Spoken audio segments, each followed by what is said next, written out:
වියලී ගිය වැවක ඉරිතැලෙන් මතරට සුළඟින් කුඩා නෙළුම් බීජයක් වැටුණා. වටාපිසම තිබුණේ දූවිලි සහ ගල් වුණු පස් පමණයි.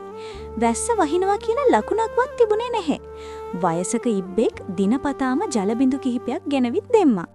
ඒ බිඳු බිඳු ජලයෙන් ටික ටික එම බීජයේ අංකුරයක් දාගත්තා. මාස ගණනාවක් ගත වෙද්දී එතන ලස්සන නෙළුමක් පිපුණා. කුරුල්ලෝ වටා පියාසර කරන්න පටන් ගත්තා. වැව නැවතත් පිරුණුණා. ඉබ්බා දිනපතාම ඒ මලටි යටින් විවේද ගන්න පුරුදු වුණා. ඒත් නැවත වියලි කාලයක් ආවා. වැව ආයෙත් ඉරිතැලුණා. නෙළුම මැලවී ගියා. වයසක ඉබ්බා ඊටාම දුකින් හිටියා.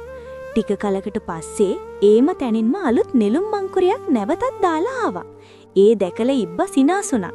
ඊට ජලය දාන්නත් පටන් ගත්තා. ඒකට පස්සේ කඳුළු වගුරු වන්නත් උනා. මොකද කිසිම කෙනෙක් ලයික් හෝ සබ්ස්ක්‍රයිබ් කරලා තිබුණේ නැති නිසා.